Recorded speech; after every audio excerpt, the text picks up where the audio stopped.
नमस्कार मित्रांनो, सुस्वागतम. घरोघरी मातीच्या चुली या मालिकेच्या आजच्या भागामध्ये आज आपण पाहणार आहोत. जानकी आणि ऋषिकेश घरी असतात तर जानकी ही भाज्या निवडत असते आणि ऋषिकेश तिथे बसलेला असतो. जानकीला मदत करतो तेव्हा मात्र ओवी ही हातामध्ये एक कांगवा घेते आणि ती अशी त्या पलंगावर उभी असते. तेव्हा मात्र ऋषिकेश ओवीला म्हणतो की काय ग ओवी, वरती तू काय करते? तर लगेच जानकी म्हणते की अभ्यास करायला नको, आईला कामात मदत करायला नको आणि काय करणार, फक्त टाइमपास. तेव्हा आता ओवी म्हणते की हे बघा, हे माझे स्टेज आहे, तर आपण पुढच्या राऊंड बद्दल बोलूयात का मिस्टर रणदेवी, म्हणून ती अँकरची ऍक्टिंग करत असते. तेव्हा आता ऋषिकेश आणि जानकी विचारतात की काय ग ओवी, अगं काय हे? जानकी म्हणते की काय ग ओवी, हा काय कसला ॲटिट्यूड आहे? तेव्हा मात्र आता ओवी म्हणते की मिसेस रणदेवी, पुढचा गेम काय आहे हो? तेव्हा मात्र आता लगेच ऋषिकेश म्हणतो की ओवी थांब, मी सांगतो. तेव्हा आता जानकी म्हणते की माझे म्हणजे अगं नवरा बायको मध्ये किती समन्वय आहे हे? तर आता म्हणजे ओवी विचारते की काय समन्वय म्हणजे नेमकं काय ग आई? आणि जाऊ दे परत, आणि काय ग आई, किती कठीण शब्द वापरते, जरा सोपं बोल ना आई, तू तर सांगूच नको, जाऊ दे, तू शांत राहा आणि बाबा तुम्ही सांग बरं, असं ऋषिकेश विचारते. तर ऋषिकेश म्हणतो की हे बघ ओवी, अगं काही नाही, नवरा आणि बायको यांनी दोघांनी सुद्धा एकमेकांच्या मनातील ओळखणे आणि त्यांच्या दोघांमधील विचार विनिमय एकमेकांशी जुळतो का हे बघणं, यालाच फाउंडेशन म्हणतात ना. तेव्हा मात्र आता ओवी म्हणते की हे बघा, विचार आणि कृती जर हे जुळत असतील तर त्यासाठी माझ्याकडे एक गेम आहे. तेव्हा आता ऋषिकेश विचारतो की कुठला? तर ओवी म्हणते की गमचरस, आणि जर तुमची टीम ही परफेक्ट असेल तर तुमचे सर्व आन्सर करेक्ट आले पाहिजे. तेव्हा आता ऋषिकेश विचारतो की पण हा गेम कसा खेळायचा? गमचरस आम्ही खेळतो तसाच ना, सिनेमांचे नाव. तेव्हा आता जानकी म्हणते की अहो तेच ना, एकमेकांच्या मनामध्ये काय चालले हे ओळखणं, तर तेच त्याला म्हणतात. गाणीच ओळखायला हवे असं काही नाही, आपण मनी सुद्धा ओळखू शकतो. तेव्हा आता ऋषिकेश म्हणतो की काय मनीचा? तर लगेच ओवी आणि जानकी हो बोलतात. तर ओवी म्हणते की चला आता मी बाबांच्या कानामध्ये 2 ओळी सांगते आणि आई चल बरं ते ठेवून दे, सर्व काही भाजीपाला वगैरे आपण नंतर करूयात आणि चला आता खेळ खेळूयात. म्हणून आता ओवी ही ऋषिकेशच्या कानामध्ये 2 असं वाक्य बोलते. तेव्हा आता लगेच ऋषिकेश उठून उभा राहतो आणि चला लगेच ओळखूयात असं म्हणून जानकी तयार होते. तर ओवी म्हणते की चला बाबा, मराठी किंवा इंग्लिश, म्हणून आता तो जानकीला अगदी खुणावून सांगतो. तेव्हा आता जानकी विचारते की मराठी आणि 3 शब्द आहे? तर ऋषिकेश म्हणतो हो. तेव्हा आता ऋषिकेश नाचून दाखवतो. तर जानकी विचारते की ऋषिकेश तुम्ही नाचतात म्हणजे नाचण्याचे काहीतरी आहे का ते जोडलेले? तेव्हा आता ऋषिकेश ती हातावरे झाडू मारणे, कपडे धुणे वगैरे सर्व काही तिला करून दाखवतो. तेव्हा जानकी ती ओळखते. भांडी घासणे ही तर बायकांचीच कामे आहेत. तर ऋषिकेश म्हणतो की हो चल आता ओळख. तेव्हा मात्र ऋषिकेश नाचून सुद्धा दाखवतो आणि ओवी आणि तो फुगडी सुद्धा खेळतो. जानकी म्हणते की नाचणे किंवा फुगडी खेळणे.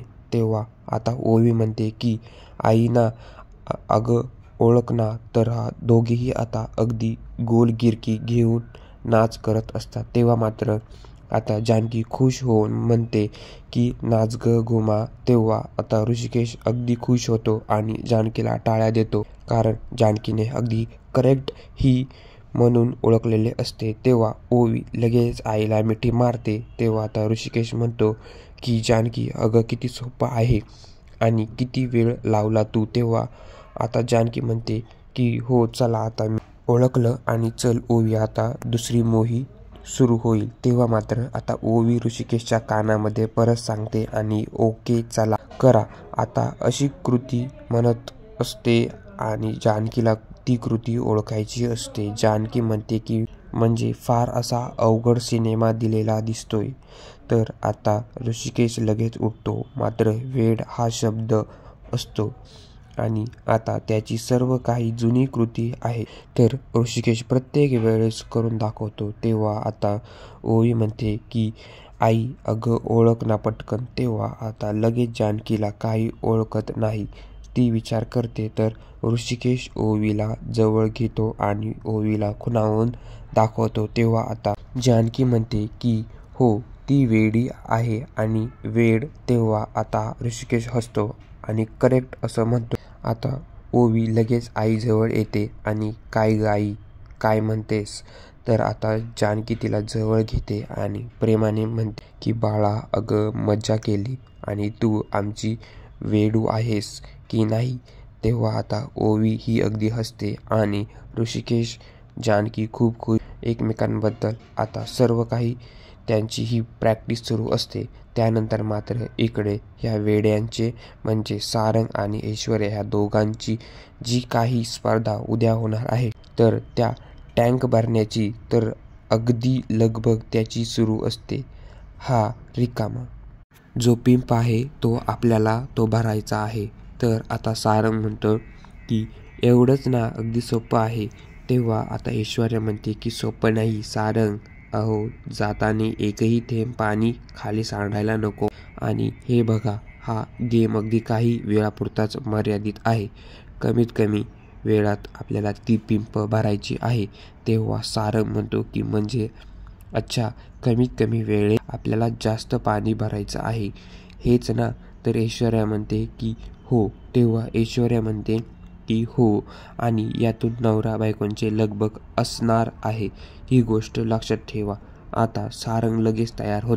ऐश्वर्या म्हणते की हे बघा ज्यांचं ऑडिशन हे छान असेल आणि ते जे लोक जास्तीत जास्त पाणी भरतील तर ते जिंकणार. तेव्हा सारंग लगेच खुश होतो आणि आपलं कोऑर्डिनेशन खूप छान आहे त्यामुळे उद्याची स्पर्धा आपणच जिंकू शकतो. ऐश्वर्या म्हणते की हो आपणच जिंकणार. तर सारंग विचारतो की चला करायची काय सुरू. ऐश्वर्या म्हणते हो. या दोघांच्या एकमेकांसोबत लगबग सुरू होते. सारंग त्याची बादली घेतो. ऐश्वर्या तिची बादली घेते आणि घाईने दोघांची सुरू असते.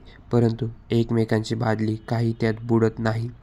ते आशा म्हणते की हे बघा सारंग नाही तुम्ही तिकडे थांबा. मी बादली भरून घेऊन येते आणि तुमच्या हातात देते आणि तुम्ही लगेच तोपर्यंत त्या पिंपमध्ये ओतून यायचे आणि ही आपली स्ट्रॅटर्जी असणार आहे. त्यामुळे ओके हा कोणाला सुद्धा सांगायचं नाही. तेव्हा मात्र आता लगेच सारंगमध्ये उभा राहतो आणि ऐश्वर्या पिंपमधून पाणी व बादली वरून घेऊन येते आणि सारंग तिच्या हातातून घेणार. तर लगेच सारंग म्हणतो की अहो टाका या बादलीत. ऐश्वर्या म्हणते की टाका नाही हीच बादली घ्या तोपर्यंत मी तुमची बादली घेते. तेव्हा सारंग म्हणतो की अहो पण ती जी बादली आहे. तेव्हा ऐश्वर्या म्हणते की सारंग अहो त्यावर नाव आहे का. चला पटापट पाणी त्या पिंपमध्ये टाकायचं. मी तुम्हाला पटपट आणून देते. आणि घाईमध्ये ऐश्वर्याकडून पाणीसुद्धा सांडते.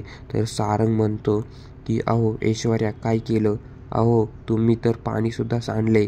तेव्हा आता ऐश्वर्या म्हणते की हो सारंग अहो ठीक आहे आणि हा गेम नाही प्रॅक्टिस करतोय आपण त्यामुळे तेवढे तर चालतेच. तर आता सारंग म्हणतो की हो आणा. तेव्हा आता सारंगूनसुद्धा मध्येच पाणी सांडतं. तर ऐश्वर्या म्हणते की सारंग मी तुम्हाला सांगितलं ना पाणी सांडू नका म्हणून. तेव्हा सारंग म्हणतो की आता जर घाईघाईत करायचं असेल तर पाणी मात्र सांडणार. तेव्हा आता लगेच ऐश्वर्या म्हणते की तुम्ही मी जे सांगते फॉलो करा.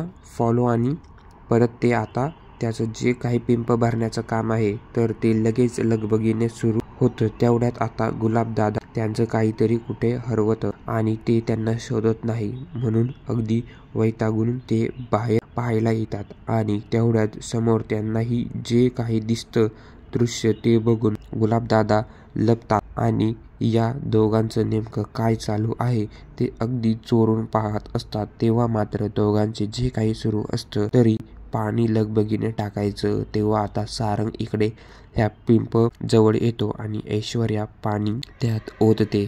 असं बराच वेळ गुलाबदादा पाहत असतात आणि धावत ते पळतच आतमध्ये निघून जातात, कारण त्यांना हसू येतं की या वेड्यांचं नक्की काय सुरू आहे.